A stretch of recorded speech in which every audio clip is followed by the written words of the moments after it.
नमस्कार साथियों, मेरा नाम आदर्श प्रताप सिंह है। विधि का छात्र हूँ।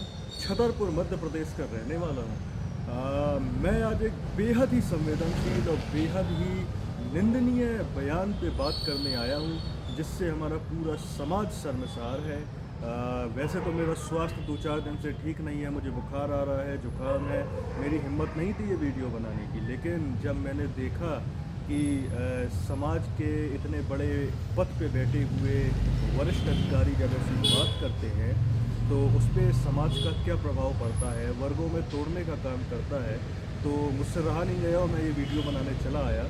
मैं यहाँ सिर्फ ब्राह्मण समाज की बात करने नहीं आया, मैं बात करने आया हूँ देश की बेटियों की। क्योंकि टिप्पणी सिर्फ एक ब्राह्मण समाज विशेष वर्ग को नहीं किया गया, ये टिप्पणी पूरे देश की बेटियों के लिए थी। चाहे पिछले वर्ग की बेटियां हों, चाहे SC ST समाज की बेटियां हों, कोई भी समाज इससे अछूता नहीं है।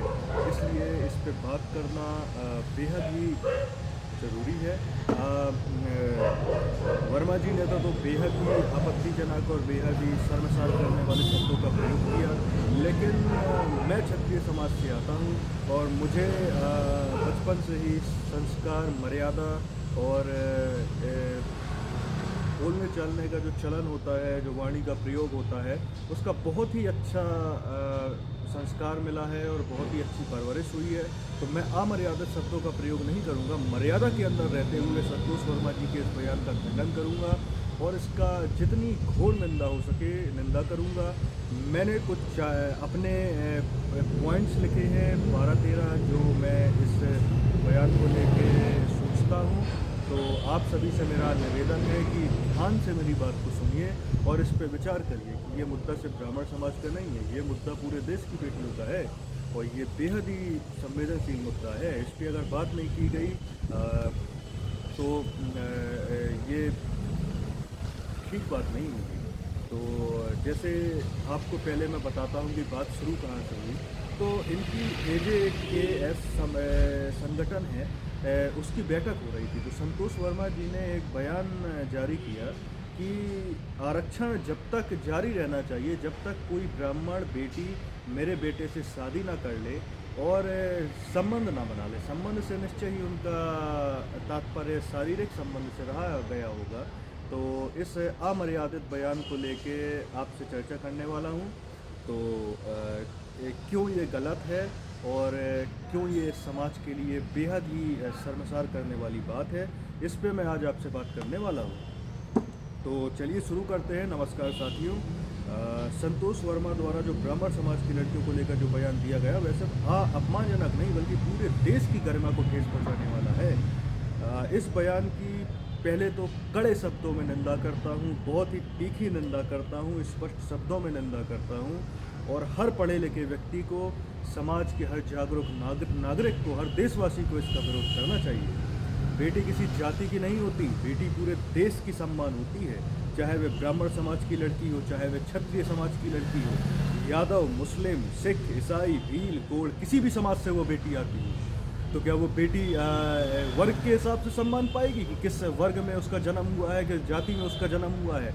यह निर्धारित करेगा कि उसको सम्मान मिलना चाहिए कि नहीं मिलना चाहिए। दूसरी बात ये है कि भारत में कहा जाता है यत्र नास्ति पूज्यन्ते रमन्ते तत्र देवता। जहाँ नारी का सम्मान नहीं होता वहाँ देवता निवास नहीं करते। ऐसे में किसी भी समुदाय की बेटी पर अपमानजनक टिप्पणी करना सीधे सीधे देश की आत्मा को ठेस पहुँचाना है। संतोष वर्मा जी बयान समाज को तोड़ते हैं, जोड़ते नहीं हैं। जैसे मैंने कहा कि ये समाज को और वर्गों को विभाजित करने के लिए सोची समझी साजिश है। तो ये कैसे तोड़ते हैं, आप थोड़ा सा इस पर गौर करिए। जो लोग समाज की बेटियों को निशाना बनाकर बयानबाजी करते हैं, ये समाज को मजबूत नहीं बल्कि कमज़ोर बनाते हैं। ऐसे बयान से जातीय तनाव बढ़ता है, समाज में अविश्वास बढ़ता है, नफरत फैलती है, युवाओं में गलत संदेश जाता है। एक जनप्रतिनिधि का कर्तव्य होता है लोगों को जोड़ना, ना कि समाज की लड़कियों का अपमान करके तालियां बटोरना। हाँ, ये बिल्कुल सही बात है कि ये सिर्फ एक प्रसिद्धि या राजनीतिक स्टंट हो सकता है। प्रसिद्धि पाए जाने के लिए ये नीच कार्य किया गया है। तो राजनीतिक लाभ के लिए बेटियों का सम्मान बेच देना शर्मनाक है। और IAS अधिकारी जब ऐसे काम करने लगते हैं तो इस देश की इस देश के भाई जब विद्वान ऐसा काम कर रहे हैं तो और लोगों से हम क्या ही अपेक्षा करेंगे।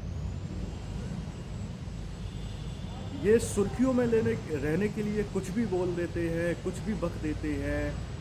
बेटियों का सम्मान किसी की राजनीति का साधन नहीं है, पहले तो ये समझना पड़ेगा। आप सत्ता पाने की लड़ाई लड़िए, विचारधारा की लड़ाई लड़िए, लेकिन बेटियों को बीच में मत लाइए। जो व्यक्ति समाज की बेटियों पर ऐसी बयानबाजी करे या किसी भी सूरत में नेतृत्व करने के योग्य हो ही नहीं सकता। इनको बिल्कुल इनके पद से हटा देना चाहिए, इन पे कड़ी कार्रवाई होनी चाहिए, केस चलना चाहिए, FIR होना चाहिए और इनको इनके पद से हटा देना चाहिए। इसकी मैं मांग करता हूँ सरकार से, BJP सरकार से, हमारी मोदी सरकार से। और रही बात अब ब्राह्मण समाज की, अगर मैं बात करूँ तो ब्राह्मण समाज हमारे भारत की रीढ़ है और उसकी बेटियों पर उंगली उठाना ये बेहद ही गलत है।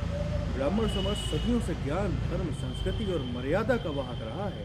इस समाज की बेटियां संस्कार, संयम, शिक्षा और सम्मान की मिसाल होती हैं। उन पर नीची टिप्पणी करना से ब्राह्मण समाज नहीं बल्कि पूरे भारत का अपमान है। किसी भी सभ्य समाज में ऐसा बयान अस्वीकार्य है। जो लोग ऐसी सोच रखते हैं उन्हें समाज को नहीं पहले खुद को सुधारने की ज़रूरत है। यह सिर्फ ब्राह्मण समाज की लड़कियों का मुद्दा नहीं है, यह आज हमला ब्राह्मण समाज की बेटियों पर हुआ है, कल किसी और समुदाय की बेटी पर होगा। अगर हम आज शांत रहे तो कल कोई भी बेटी सुरक्षित नहीं बचेगी। इसलिए यह लड़ाई सिर्फ एक समाज की नहीं, पूरे देश की हर बेटी की सुरक्षा, गरिमा, सम्मान की लड़ाई है। समाज को एकजुट होकर ऐसी मानसिकता का विरोध करना चाहिए, ऐसे लोगों का विरोध करना चाहिए और बिना डरे, बिना किसी से दबे इस चीज़ का विरोध करना चाहिए। शासन प्रशासन साथ हो, कोई फर्क नहीं पड़ता। अगर हमारे जैसे वैचारिक लोग, 2-4 लोग हमारे साथ हैं तो हम तो इसका विरोध करते हैं। बस समाज को एकजुट होकर ऐसी मानसिकता का विरोध बिल्कुल करना चाहिए। समाज पूरा मिलजुल कर एक ऐसी भाषा के खिलाफ खड़ा हो, स्पष्ट संदेश दिया जाए कि बेटियों के सम्मान की खिलवाड़ करने वालों को किसी कीमत पे बर्दाश्त नहीं किया जाएगा। हर समुदाय मिलकर ऐसी मानसिकता को रोके। मेरा हर समुदाय से हाथ जोड़कर निवेदन है कि हम सब पहले भारतीय हैं, वर्गों में बाद में बटे हैं, तो आप ऐसी बयानबाजी को किसी भी स्थिति में स्वीकार ना करें। और कोई भी नेता, कोई भी वक्ता, चाहे कितना बड़ा पद क्यों ना रखता हो, यदि वह बेटियों की गरिमा का अपमान करता है तो उसके खिलाफ आवाज़ उठाना हमारा परम कर्तव्य है, सबसे पहला कर्तव्य है। क्योंकि हमारे देश में बेटियों को और नारी शक्ति को आदि शक्ति कहा गया है, देवी स्वरूप में देखा जाता है। तो ऐसी बयानबाजी किसी भी स्थिति में स्वीकार नहीं है। अंत में एक सख्त लेकिन मर्यादा बड़ी चेतावनी इनको देना चाहूँगा कि संतोष वर्मा जैसे लोगों को समझना होगा कि भारतीय समाज की बेटियों के सम्मान पर समझौता नहीं करता। भारत बेटियों के सम्मान पर समझौता नहीं करता। हमारे यहाँ बेटियों के सम्मान के लिए महाभारत हुई। हमारे लिए बेटियों के सम्मान के लिए श्री राम ने पूरी लंका को जला दिया। हमारा इतिहास रहा है कि यहाँ नारियों पे और बेटियों पे जब जब अत्याचार हुआ है या जब जब उनके ऊपर अपमानजनक टिप्पणी हुई है तो वह युद्ध का कारण बनी है। तो ऐसी स्थिति ना पैदा करें आप। यदि आप बेटियों का अपमान करेंगे तो समाज आपको सम्मान नहीं देगा। पद बड़ा हो सकता है लेकिन विचार छोटे होंगे तो जनता आपको खारिज करने में देर नहीं करेगी। तो मेरा आपको एक संदेश है, मैं फिर एक बार स्पष्ट शब्दों में कहता हूँ, हम संतोष वर्मा के बयान की कड़ी निंदा करते हैं। हर समाज की हर बेटी के साथ खड़े हैं क्योंकि बेटियों की गरिमा जाति, धर्म, राजनीति से ऊपर है। तो ये मेरे कुछ विचार हैं इस बयानबाजी को लेके। ये बयानबाजी सीधे तौर पे एक पॉलिटिकल स्टंट है और SC/ST समाज को मेरा एक संदेश है कि आपके जो ये नेतृत्व करता है, आपके जो ये नेता हैं, ये आपको मूर्ख बनाते हैं। ये आपको कभी पढ़ा लिखा देखना ही नहीं चाहते। ये उस स्थिति से निकल आए हैं तो ये आपको ऐसे ही जातिगत विवादों में फंसा के मूर्ख बनाना चाहते हैं। तो विशेष समुदाय से नफरत करना या उनके लिए अभद्र टिप्पणियाँ करना ये किसी को भी शोभा नहीं देता, चाहे नेता हो, चाहे IAS अधिकारी हो, चाहे प्रधानमंत्री हो, कोई भी।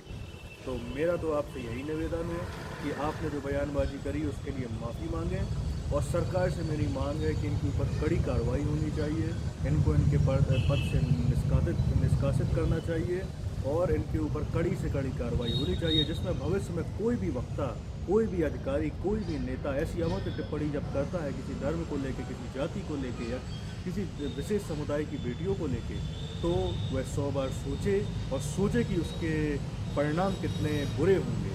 तो ये हमारी मर्यादा हमारे भारतीय संस्कृति के खिलाफ है। ये किसी भी स्थिति में स्वीकार्य नहीं है। तो हमारी यही मांग है सरकार से कि इनके ऊपर एफआईआर दर्ज हो और इनके ऊपर कड़ी से कड़ी कार्रवाई हो। तो ये मेरे ये मेरे कुछ विचार थे इस मुद्दे को लेके, जो मैंने सोचा कि अति आवश्यक है आप लोगों तक पहुंचाना। और एक बात और मैं आपसे कहना चाहूँगा कि आप समुदायों में बँटना बंद करिए। हम भारतीय हैं, हम सब एक हैं और ये भारत के सम्मान पे की गई टिप्पणी है, ये किसी समुदाय पे की गई टिप्पणी नहीं है। तो बल्कि बाकी ठीक है, मैंने अपने सब विचार आपके सामने रख दिए हैं और कल मेरा एग्ज़ाम है, कल मेरी परीक्षा है।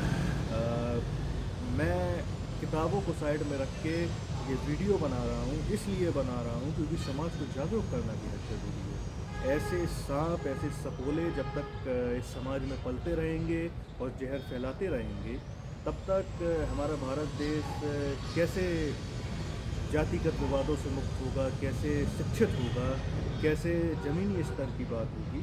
तो ये सब तभी संभव हो पाएगा जब अच्छी शिक्षा मिलेगी, जातिगत विवाद बंद होंगे, सबको समान नज़रों से देखा जाएगा और ऐसी अभद्र टिप्पणियाँ करने वालों पर कड़ी से कड़ी कार्रवाई की जाएगी और इनको ये एक एग्ज़ाम्पल सेट किया जाएगा कि आगे से कोई ऐसी अभद्र टिप्पणी करने से पहले 100-200 बार कम से कम सोचे और ऐसी टिप्पणियों करने से बचे। तो इसी के साथ मैं अपनी वाणी को विराम देता हूँ। सभी को मेरा नमस्ते। जय जय सिया राम, जय माता भवानी, जय श्री कृष्ण। साथियों, एक बार पुनः मेरी सारे विचारों पे, सारी बातों पर विचार करिए और इस वीडियो को जितना हो सके उतना ज़्यादा शेयर करिए। जय हिंद।